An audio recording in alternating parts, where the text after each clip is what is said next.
Hey everybody, it's Chief Meteorologist Brad Panovich. We've got some helpers today. They're off camera. You'll see them in a minute. My son Kyler and my daughter Kinley.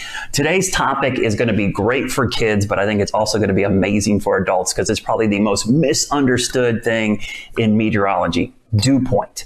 I get people to ask me all the time. They think humidity is a better way to measure how they feel, but dew point is actually a more accurate way to measure how much moisture is in the atmosphere. So this diagram I have over to my left on camera here, to you on its right screen, shows the difference between humidity and dew point. Humidity is considered relative humidity. It's relative to the air temperature. So it literally changes as the temperature changes. Dew point is pretty much a constant. It's a temperature. So if the dew point today was 35 and it stays 35 all day, as the temperature goes up and down, it changes the relative humidity. So the way I like to describe this is we have two glasses there. One is 50% full. That's the relative humidity. It's 50% full for its relative size, but there's 6 ounces of water in there. The cup to the right is 100% full, but it's only holding 4 ounces of water. So dew point is the amount of water that's in the cup, whereas the humidity is what percent of the cup is full. So I'm going to bring me full screen here in a second, but I'll show this graphic a little more clearly so you can see it. Dew point is one of those things that really gives you a better feel for what it feels like outside. Now, relative humidity is useful. It's useful for how quickly paint dries, how quickly water evaporates, how fire danger, but for comfort, like how muggy it is, dew point is always a more accurate way to measure things. And in fact, here's a look at our dew point forecast for the next 7 days. Notice once we get to about 60 is when we start to feel it kind of muggy right now. And to put this in another perspective, this morning it got down to 36 degrees. But the relative humidity was 81%. No one would ever think that this morning it was muggy, right? Because it was so cold out. That's because the dew point was 32. It was really, really low. So I have a great demonstration here on the table. And you can see there's Kyler. Kinley's going to be over here. Here's my two Pyrex measuring cups. So we have this all the way full. So this is 100% full. This is 100% full. So if this was relative humidity, these both would be 100%. But here's the thing. This only has how many cups, Kyler? One. One. And how many cups does this have, Kinley? 4. So the dew point in here is 4. The dew point here is 1. So even though they're 100% full, there's actually much more water in here. So just think about this in the summer. When the dew point gets above 60, we feel kind of muggy. When it gets above 70, that's a sauna. And a day like today, where the dew point is in the 30s, it feels completely comfortable. So another experiment I do to talk about dew point and frost point. I'm going to move the water out of the way here. Move that over here. This is a really cool experiment we can do. And Kyler, I need you to go get me some ice. So what you need to do for this experiment is you need 2 cans. Luckily, we have a ton of cans right now because we have a lot of canned goods. But condensed milk cans work great. This is, I think, are bean or pea cans, not like pecans. Pecan that peas go into.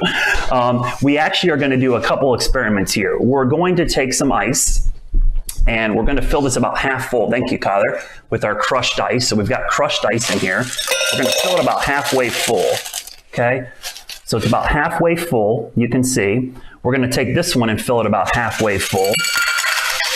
And we're going to do a pretty cool little experiment. So they're both about half full of crushed ice. Thank you, Kinley. What we're going to do is we're going to take table salt, which is the chemical composition is sodium chloride, simple table salt, and we're going to dump it in here. And if you've ever made homemade ice cream, you know what's going to happen here. Salt lowers the freezing point of water. This is why we put salt on the roads in the winter to melt them. So actually, the more salt you had, the lower the freezing point. You can actually make the freezing point drop to like 25, 24 degrees instead of 32 degrees. So we're going to take some salt. We're going to dump it in here, and the more the better, because you want this to get really, really cold. And what I'm going to do, I dumped about 3 big scoops in there. I'm going to stir it up a little bit. We'll let it kind of mix up. We'll let it sit there, and we're going to let it sit for about 30 seconds. So we'll take that out. I'm going to take just regular ice, and we're just going to take water. So I'll use some of the water from our measuring cup here, and I'm going to fill it up till it's about to the level of the water. And what we're going to do, I'm gonna let this sit here. We're gonna wait maybe 30 seconds or so. And what's gonna happen is there is moisture in our house right now. Not a ton because it's pretty dry today. We told you the dew point's in the 30s, but there's water molecules in the air right now. We can't see them because they're so tiny and spread out that we don't see them. But if we were to squish them all together or condense them, we would see them. So what's gonna happen as this gets colder and colder, and it will. In fact, I'm gonna try to use my thermometer. I've got my thermometer here. I'm gonna aim this in here.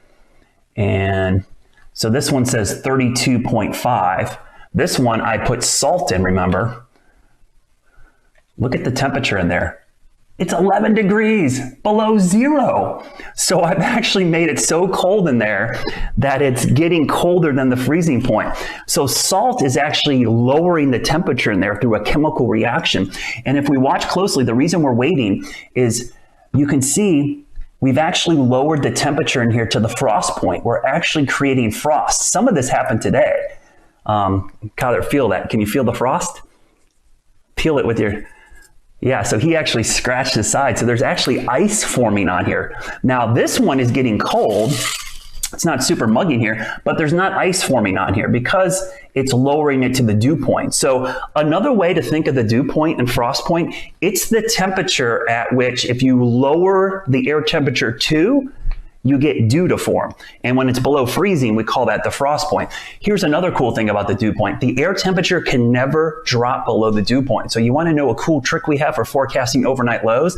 If I know we're going to have clear skies, calm winds, and dry air in place, and the dew point is 32, I could forecast a low temperature of 32 because I know that's the lowest that the air temperature can get. So we've had this going for about 30 seconds now. Maybe I'll add a little bit more salt in here. Kyler's like, that's awesome. We'll add some more in there, shake it up. Kyler, feel, oh, look at that again. I'll bring it up to the camera. That's actual ice forming on the can. Now, if I show you this can, there is some condensation forming, but it's liquid water.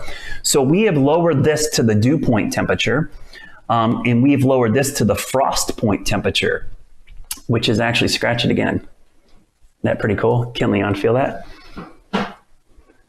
So ask your parents if you've ever tried to make homemade ice cream. And I know you guys did this in school, right?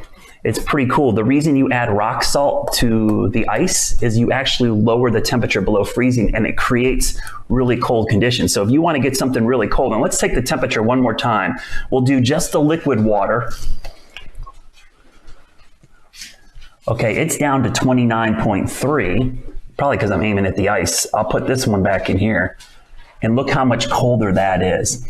So actually through the use of salt, you can lower the freezing point of water, which is pretty cool. And we created the frost point and the dew point. So from now on, when you ever think about how muggy it is outside, don't think of the relative humidity because it doesn't tell you a lot. The relative humidity is always near 100% in the morning because the air temperature drops to the dew point. And then in the afternoon, as the temperature goes up, the distance between the dew point and air temperature get wider, the humidity goes down. So even in the hottest, muggiest days of summer, when it's 90 degrees outside and our dew point is 70, it feels super muggy outside. But guess what? The relative humidity is like in the 50% range.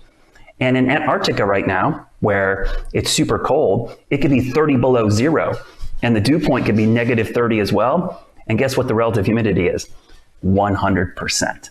So don't look at relative humidity if you're thinking about how comfortable it is outside. Look at the dew point. And that's why I'm a big fan of the dew point temperature. Hope you enjoyed today's quick little demonstration on dew point and relative humidity. And now I want to go make ice cream. I think we should... We should probably try to make some homemade ice cream, which is a cool experiment in and of itself. But that's why we put salt on the roads. It actually lowers the freezing point of water. If you ever wonder, salt water, ocean water, actually doesn't freeze at 32 degrees because of that. It has salt in it. It takes about 28, 29, sometimes lower for it to freeze. In fact, in the Arctic, that water sometimes looks really oily because it's below the freezing point. And that's why sometimes ice forms on ships as soon as they go through it. So just some cool facts about the dew point and the frost point. Something to keep in mind when you're thinking about the summer heat and humidity, which is just around the corner. Thank you guys. You guys were so entertaining. Before we go on camera, you guys are all like, ah, and they're crazy. And now they're like all calm because they know they're on camera. But they've enjoyed these. I like your guys' help because it's cool. You little stinker. Give me some hands-on experience in doing some of these weather experiments. And if you have anything you want us to do. Oh, one thing before I go. Kyler, grab our plants. Because remember last week we did the gardening segment and we told you to do hang the bean plant. You want to do yours, Kinley? Just be careful.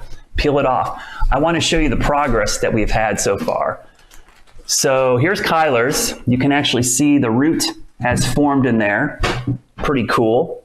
And here's Kinley's. Kinley's looks really cool, though she didn't curl up. She has a little mold up there. That was always something I was worried about. But you can see right there, look at all the roots that have formed. So if you're on Twitter or Facebook, I'd love to see how yours are progressing. I know Trey Maggio, one of our promotions guys, did the same thing. He hung it in his window. But this is only, what, 6 days? Because we did, oh, Kyler's got a big root. Look at his.